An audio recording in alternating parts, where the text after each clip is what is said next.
예, 전태일 정신으로 하청 노조 편에 설 것이다라고 입장을 밝히셨어요. 자, 윤석열 정부의 대통령직 속 경제사회노동위원회 위원장이 되셨습니다. 김문수 전 경기지사 모셨습니다. 위원장님 어서 오십시오. 예, 반갑습니다. 네, 우리 진 교수님, 예, 우리 김 소장님 인사 예, 나누세요. 반갑습니다.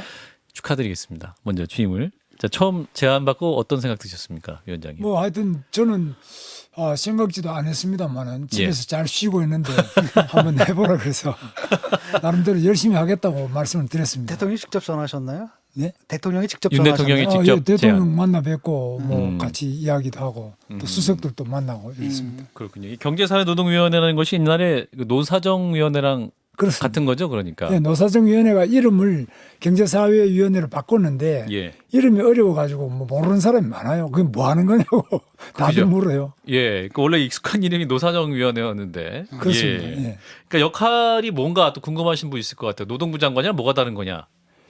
노동부 장관은 이제 고용 노동 행정을 하는 분이고 예, 노사정위원회는 이제 노조도 만나고 예, 그다음에 기업 경총이나 기업인들도 오고 또 정부 측에서도 오고 또 공익위원들도 오고 이래서 대화하는 대화 테이블이고 노동부는 집행하는 데고 이거는 예. 많이 다르겠죠. 그러니까 노사정, 노동계, 경영계, 정부위원으로 구성된 이제 그런 위원회가 되겠어요. 네, 그런데- 그렇습니다. 회의체입니다. 회의체. 사실 근데 노사정위원회가 이제까지 뭐 이렇게 원활하게 진행되어 오지 않았지 않습니까? 그렇습니다. 맨날 뭐 누구는 뭐 못 들어간다 나간다 뭐 이러지 나가고, 않았습니까? 그죠? 그래도 뭐 그동안에 성과가 좀 있었나요?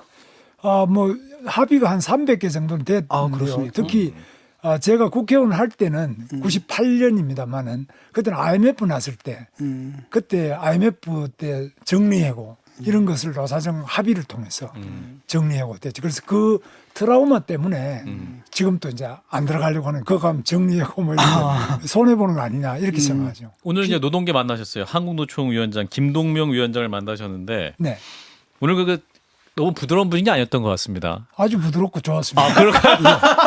기가 막혔습니다. 네. 때가 쏟아졌습니다. 아, 그게 노사정위 위원장님 그렇게 느끼신 것 같은데 앞날이 조금 불길해지는데요. 뭐 이제 향후하시는 거 봐 특단의 선택도 할 수 있다 이런 말씀도 있고 정치인 김문수, 경기도지사 김문수, 아스팔트 김문수의 모습 모두 기억하고 있다. 네, 새로운 김문수 위원장 역할을 기대한다 이런 말씀했잖아요. 네. 어떤 생각 드셨습니까? 뭐 저는 그때 이제 노총 위원장님하고 이제 예. 노총 간부들한테 말씀드렸습니다만 예, 저도 노조 위원장을 했고 예. 제 아내도 고려공단의 세진전자라는 거기 공장의 노조 위원장을 했고 예, 이제 제 형님도 서울은행 노동조합 위원장이고 예. 제 동생은 성남에 있는 콘티빵 노조 결성하다가 감옥을 2번 갔다 왔고 그 우리 집에는 전부 친노조지 기업인은 한 사람도 없습니다. 그래서 예. 저는 저야말로 완전히 우리 집안이 너무 기업인이 없어가지고 위원장님 좀- 원래 이제 젊었을 때부터 그런 활동 많이 하셨기 때문에 국민들 아실 텐데 네. 근데 최근 활동에는 네. 이제 아스팔트 김문수가 가장 기억에 남지 않습니까? 그렇습니다. 아스팔트는 제가 이제 박근혜 대통령하고 국회의원을 10년 했는데 예, 박근혜 대통령이 뭐 정윤회하고 무슨 불륜설부터 해서 정유라가 딸이라든지 예. 뭐 이런 이야기 또 돈을 뭐 어떻게 뭐 스위스에 숨겨놓고 이런데 제가 아는 박근혜는 돈을 저보다도 더 깨끗한 사람이고 예. 또 박근혜가 뭐 돈 받아서 뭐 남편이 있는 것도 아니고 자식이 있는 것도 아니고 부모가 있는 것도 아니고 자기는 대통령 하면 연금 다 나오는데 뭐 돈 먹을 일도 없잖아요. 그래서 그거는 아니다. 제가 그랬더니만은 완전히 저를 극우로 취급하더라고요. 그래서 지금 그래서 그거에 염려하시는 분들이 많으세요. 이제 네. 구구 유튜버로서도 활동하셨기 때문에 뭐 극우라고 저는 생각은 안 합니다. 아 그러신가요? 저는 제가 정론이라고 생각하고 있습니다. 아 정론 근데 왜 닫으셨습니까? 그 콘텐츠 유튜브 콘텐츠 그거는 지금 이제 닫으셨다고 그러던데? 지금 이 경제사회 노동위원장을 맡으면 예. 그 제 입장을 이야기하는 보다는 이게 이제 서로 다른 사람들을 테이블에 모셔다가 듣고 예. 뭐 조정하는 이런 자리인데 예. 예. 여기 제 주장을 이야기를 많이 하면은 아하. 잘 안 되지 않겠습니까? 그래서 이거는 이 직을 맡은 한 제 주장은 이제 스톱하는 게 맞다. 그렇게 근데 위원장님 말씀처럼 경제사회노동위원회 네. 구성을 이번에 법 개정도 하고 이런 과정에서 민주노총도 참여를 해서 뭐 정의부터 시작해서 같이 논의를 잘해서 법 개정을 잘 했거든요. 네. 그런데 위원장님 지금 갖고 계시는 그러니까 한국노총 지금 만나셨는데 민주노총에 대해서는 어떻게 생각을 하고 계세요? 민주노총도 뭐 제대로 잘해서 예. 우리나라의 주요한 대기업이 거의 민주노총 아닙니까? 정교조도 민주노총, 또 언론노조도 민주노총. 그래서 민주노총이 엄청나게 중요한 분야를 많이 맡아 있는데 예. 민주노총이 제대로 잘해서 우리 국가와 또 국민을 행복하게 하고 본인들도 행복한 그런 결과를 가져와야 되는데 예. 제가 또 민주노총 만드는데도 초기부터 그 정교조를 만들기 전에 서울사대 출신들의 교사 모임 여기에 제가 지원을 받으면서 80년도 그 5.18 때 예. 저는 도망가는 도피 자금을 그 당시에 교사들이 도와줬고 그 유상득 씨라든지 예, 위원장님 이거 너무 옛날 얘기라서. 그래서 예. 그분들이 아니, 지금 민주노총이 대화 테이블에 들어오는 문제에 대해서 어떻게 생각하시는지가 궁금합니다. 이제 그러니까 지난번 민주노총이 잘해야 된다라고 설명하시는 것은 예. 민주노총 태도의 변화를 전제로 하신 말씀 같아서. 그렇습니다. 제 바로 전임이 문성현 위원장이 있습니다. 경제사회 예, 경사위원장. 예. 문성현 위원장은 민주노총의 아주 핵심 아닙니까? 금속노조 위원장이고 예. 그런데도 5년 동안 안 들어오더라고요. 그래서 민주노총이 민주노총이 안 들어왔지 않습니까? 예. 그래서 저도 노력은 계속 하겠습니다. 그런데 쉽지 않다고 보죠. 아니 경선의 법을 바꾸는 과정에 민주노총이 참여해서 했기 때문에 저는 충분히 들어올 수 있을 거라고 보는데 네. 태도 변화를 전제로 해야 된다는 말씀이신 건지 아니면 그냥 들어오면 된다는 말씀이신 건지를 제가 지금 들어오면 되죠. 들어오면 되는데 들어와라. 제가 제안을 해서 안 들어오더라도 바로 민주노총의 사무실이 우리 경제사회노동위원회하고 한 100m밖에 안 떨어져 있거든요. 그래서 제가 인사하러 한 가겠다. 100m밖에 안 떨어져 있습니까? 예, 바로 거기 예. 가깝지 않습니까? 세문안 아하. 교회하고 거기 아하. 바로 앞이니까. 예. 그래서 제가 이제 가겠다고 했는데 아직 답이 없고 한국노총은 좀 멀지만 예. 답이 와서 오늘 와서 만나셨고. 됐습니다. 예. 오랫동안 노동운동 하셨고 네. 국회 환노위에서 활동하셨습니다만 지금 이제 노동운동 얘기하신 게 80년대 얘기하시고 계셔가지고요. 네. 그게 지금 엄청 많이 바뀌었지 않습니까? 네. 근데 많이 바뀌었는데 저는 경기도지사 할 때 네. 한국노총 경기도 본부, 예. 한국노총 경기도 본부에 대해서 회관을 지어달라. 270억 들여서 제가 수원 권성구에 지어줬습니다. 그 뭐 임대료복 같은 거 받아가지고 지금 예. 잘 유지하고 있고 한국노총이 제가 경기도지사 8년 한 동안 예산을 요청하면은 제가 예산 담당자 불다 놓고 1원도 깎지 말고 다 들어줘라. 내가 8년 동안 다 들어줬어요. 그다음에 한국노총이 추천하는 교통연수, 경기도 교통연수 원장을 무조건 한국노총 추천하면 그대로 했습니다. 예. 그리고 택시, 경기도 택시에 대해서는 제가 직접 택시를 배워가지고 31개 시군 다 다니면서 택시를 했는데 지금 이제 그 사람들의 예. 사정이 어렵기 때문에 그 자녀들의 장학금을 제가 몇 억씩 택시만 별도로 그때도 좀 시간이 이제 오래 지나갔고요. 이제 그 네. 정책 잘하실 때랑 또 뭐 10년 이상 지났지 않습니까? 그 당시에. 10년 안 지났습니다. 아닌가요? 2014년이니까 아하, 그렇군요. 10년 예. 안 됩니다. 그럼 이제 지금 굉장히 이제 플랫폼 노동자라든지 노동 환경이 많이 바뀌었는데 네. 위원장님 하실 일이 굉장히 많으실 것 같아요. 네. 그 조직되지 않은 90% 노동자들 경청하겠다고 말씀하셨는데 어떻게 네. 목소리 들으실 예정이십니까? 목소리 직접 이제 제가 찾아가서도 듣고요. 예. 또 그분들이 요구하는 것 오늘 또 뭐 저한테 많은 분들이 그 국회도 가니까 막 그런 분들이 저한테 뭘 주면서 이렇게 좀 해달라 이렇게 하는데 예. 찾아가기도 하고 우리가 문도 개방을 해가지고 하여튼 대화가 가장 중요하다 이런 자세로 듣겠습니다. 조직되지 않은 90% 노동자 중에 어느 직역을 제일 뭐랄까요 주목하고 계신 노동자는 어느 직역입니까? 산업이랄지? 뭐 예를 들면은 산업 중에서도 가장 어려운 이제 건설 같은 경우도 굉장히 어려운 분들이 많고요. 아하. 그 다음에 이제 최근에 보면은 뭐 배달하는 라이더 그렇죠. 예. 배달하는 그런 사람들이부터 정말 이 형태를 제대로 자기 존재를 드러내지도 못하는 그런 분들이 많이 있습니다. 예. 뭐 이번에 대우조선 파업한 하청의 그 재하청 이런 분들부터 그렇죠. 그런 분들 이야기를 먼저 들어서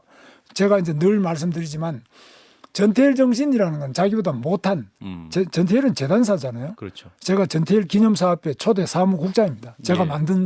만든 사람입니다. 그래서 그 어려운 사람을 위해서 자기 버스비까지도 다 내가지고 풀빵을 사주고 걸어서 창동까지 청계천에서 창동까지 걸어가는 이 정신 아닙니까? 그래서 예. 자기보다 어려운 사람을 돌보는 민주노총과 한국노총 이렇게 됐으면 좋겠다 생각합니다. 그 지금 대우조선 말씀하시니까 이게 이제 하청 말씀하시는데 네. 하청들이 어디 가서 그 하청의 사장님한테 가서 얘기하면 원청 때문에 안 돼. 이제 이렇게 해서 대화가 잘 진행이 안 되다가 그렇죠. 결국은 쫓겨서 이제 거기 가서 이제 용접을 하고 앉아서 시위를 했는데 뭐 저 이상민 행안부 장관은 경찰 헬기까지 타고 가서 현장에서 어떻게 진압할지 뭐 이런 거 하고 부처 장관들 모여서 이거 불법 파업으로 규정해버리고 이렇게 했단 말이에요. 근데 그래서 저희가 이제 문제가 생겼고 이번 국회에서 이제 노란 봉투법에 대한 논의를 하지 않습니까? 소위 말하는 하청이 원청 사용자들하고 노사 협의도 할 수 있게 이렇게 좀 법을 개정하자는 내용인데 노란 봉투법에 대해서는 위원장님 좀 어떤 의견을 갖고 계십니까? 노란봉투법에 대해서는 이게 이제 10개가 제가 오늘 보니까 10개의 안이 나왔는데 아직 안 나온 것도 있어요. 네.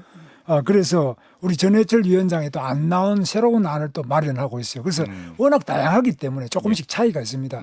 그래서 오늘도 제가 국회에 있는 노란봉투법의 그 토론에 제가 참석하 축사하고 왔는데 예. 많은 그 분들이 노란봉투법에 맞다뜨리다 이런 이야기 하는데 요지는 노란봉투법 자체가 가장 문제가 되는 부분은 노동조합의 불법에 대해서 이거는 면책이 되느냐. 이거는 굉장히 신중하게 해야 된다. 많은 대화가 필요하지. 국회에서 다수결로만 무조건 밀어붙이자. 이건 안 된다고 봅니다. 그래서 국회 의석은 지금 국민의힘이 115대 185 아닙니까?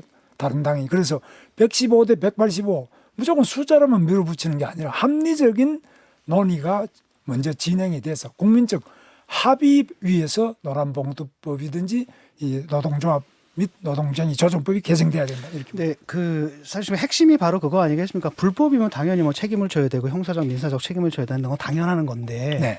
문제는 뭐냐면 이게 불법이 돼버린다라는 거거든요. 네. 쉽게 말하면 원청이 상대를 안 해주니까 네. 그래서 파업을 하게 되면 그게 이제 불법이 규정이 되고 그러니까 사실상의 파업권을 제한하는 건데 네. 현실이 그 제약을 하고 있는데 거기서 자기 권리를 주장하게 되면 이게 불법이 돼버린단 말이죠. 네. 이 현실을 해소하겠다라는 그런 의지는 갖고 계신 건지. 그게 그렇죠. 궁금해서요. 그 지금 보면은 대우조선 해양의 경우 이번에 그 하청 기업 같은 경우는 너무나 어려운데 예. 이 원인에 대해서 우리가 제대로 봐야 되는 게 첫째 대우조선이 일단 망해버렸지 않습니까? 그래서 지금 산업은행 관리인데 산업은행 관리라는 거는 바로 국민의 혈세가 계속 들어가고 있습니다. 예. 공무원 비슷한 이런 위치에 되어 있는데 거기에서 대우조선 자체도 원청도 재량이 적고 또 하청은 더 없어서 가지고 이런 극한적인 사태가 일어나는데 이런 경우는 사실 제가 볼 때 제도 개선이 필요하다. 그래서 국가와 공공이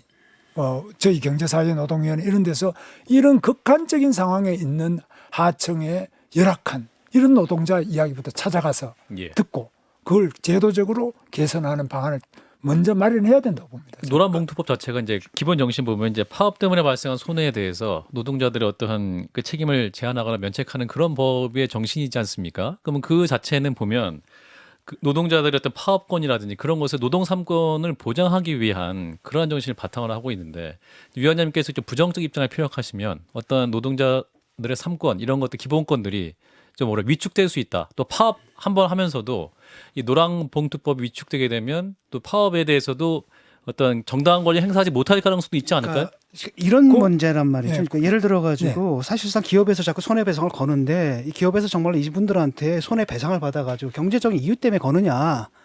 사실은 그건 아니거든요. 뭐 걸어가지고 얻을 것도 없고 사실상 그걸 걸면서 노조활동을 위축시키는 건데 네. 이것 자체가 우리 헌법에서 노동상권을 보장하고 있는데 헌법이 보장한 노동상권을 갖다 지금 되게 실질적으로 침해하는 부분 이 부분이 있단 말이죠. 그래서 이걸 고치자라는 이 취지 여기는 지금 공감하시는지 궁금합니다. 그거 조금 이제 진 교수님이 조금 이제 해석이 그런데요. 저는 이제 이 우리나라의 노동 상권은 보장이 돼 있고요. 예. 또 쟁의권이 다 보장이 되어 있습니다. 노조 가입도 할 수 있고 교섭할 수 있는데 문제는 이 부분을 이제 대부분의 10개 되는 법을 제가 다 읽어보니까 제일 문제가 노동조합의 결의에 의한 불법 행위는 면책이 되도록 이렇게 해놨어요.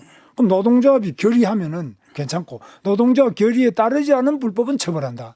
그러니까 이거는 노동조합은 불법 행위나 여러 가지 파괴 행위 법 위에 있는 이런 법이에요, 이게. 그건 안 된다. 다만 아까 말씀하신 하청 노동자들의 그 기막힌 사정, 정말 배가 고파가지고 빵을 훔친 사람을 감옥에 집어넣을 수 있냐, 이런 개념은 그거는 우리가 별도로 배고픈 분이 훔치지 않도록 우리가 바로 그 돌봄을 해줘야 됩니다. 예, 또 하나 제가 묻고 싶은 건 좀 전에 그거거든요. 기업들이 사실상 돈을 받을 정말 손해를 배상받을 목적이 아니라 네. 실질적으로 노조 활동을 무력화시키는데 이걸 좀 악용하고 있지 않습니까? 그 부분에 대한 대책 같은 것들이 있으신지. 악용이 아니고 이거는 현재요. 전 세계적인 보편적 기준이 글로벌 스탠다드 자체가 이런 손해배상과 또 이제 여러 형사적인 문제, 이거는 불법의 경우에는 손해배상뿐만 아니라 형사적 처벌을 받게 되지 않습니까? 이거는 우리나라만이 아니고 세계 다 보편적인 겁니다. 그래서 우리가 노동상권도 보장되지만 재산권도 또한 보장이 되지 않습니까? 그것이 헌법의 원리 아닙니까? 노동상권만 보장되고 재산권은 보장이 안 된다. 이것도 지금 민주적이지 않죠. 그러니까 그 사실상 재산권을 위해서 그걸 하는 게 아니라 네. 사실 그거 알지 않습니까? 기업에서 재산권을 위해서 하는 게 아니라 사실은 그 노조 활동을 무력화하기 위해서 한다라는 게 실질적으로는 그렇게 되고 운영이 되고 있지 않습니까? 그 제도가. 양면이 있을 겁니다. 네. 그런데 뭐 재산권을 위한 게 아니다고 할 수도 없고 그러니까 재산권과 그거는 빌미고 실질적으로 기업이 그런 소송을 해서 얻어낼 그 경제적 이익이라는 게 크지도 않은데 제가 아는 기업인들은 음. 크든 작든 간에 자기의 이익을 생각을 먼저 하지 않습니까? 그게 기업 아닙니까? 예. 그래서 우리는 지금 이거는 너무 심하지 않느냐. 이런 똑같이 어디 같은 배를 만드는데 같은 작업장 안에서 이렇게 격차가 나고 이렇게 기가 막히게 뭐 아주 땡볕에 그냥 사람이 죽을 지경이 되는 이런 거는 하청에다가 맡기고 원청은 그거보다는 훨씬 여유 있는 일을 하면서 돈은 몇 배를 더 받아버리는 이런 불공정이 과연 가능하냐. 이거는 정말로 공정한 우리 노동 현장을 만들기 위해서 반드시 제도 개선을 해야 됩니다. 지금. 그래서 그게 손배소 자체를 못하게 하는 게 아니라 다른 그 내부의 계약 관계라든지 임금 수준이나 이런 것들을 우리가 깊이 있게 들여다보고 개선하겠습니다. 그래서 그것도 같이 대화를 하자 이거죠. 그런 법 개정에서 자세한 내용, 세부 내용을 조율할 수 있다. 그러니까 서로 간에 윈윈할 수 있는 방법이 나온다. 왜? 한 사람은 한 달에 봉급을 예를 들면은 한 800만 원 받는데 한 사람은 100만 원, 200만 원도 못 받는다고 한다면 예. 이거 안 되지 않습니까? 알겠습니다. 같은 배에서 일하는데. 근데 이제 그거 항의해가지고 파업을 하면 불법이 된다. 파업할 필요 없이 그 파업을 한다고 불법이 아니고 그 파업이 법을 위반했을 때만 처벌되지 파업 자체를 처벌하지 않습니다. 그 아까 이제 하청 노동자 말씀하셨는데 네. 핵심적인 이제 위험한 외주화 문제 아닙니까? 이제 네, 중대재해처벌법과도 연결이 되는데 이 부분은 위험도 외주화, 예. 저임금도 외주화, 많은 그 근로조건은 땡볕에 나쁜 거 있잖아요. 열악한 근로조건도 외주화하는 겁니다. 예. 그러면 그 이익은 누가 보느냐? 그 원청도 보지만은 원청에 소속된 민주노총과 한국노총도 수혜자 중에 들어갑니다. 예. 이건 안 되지 않냐. 그래서 우리는 정말 원청과 또 노동조합이 이 하청의 하청 사장도 어려운 사람도 많거든요. 하청 사장과 하청 노동자들을 지금 돌아보는 이게 전대일 정신이라는 겁니다.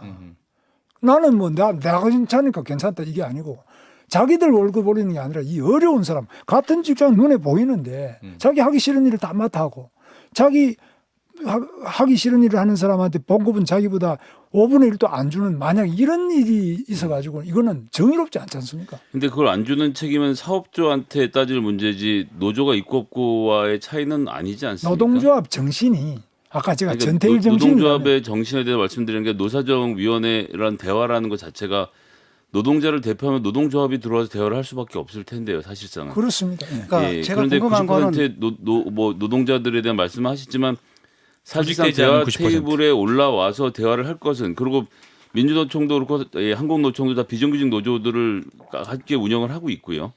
근데 그 사람들이 테이블에 올라와야 되는데 그분들을 배제하고는 대화가 안 되는 거 아닙니까 어차피? 배제를 할 수가 없고요.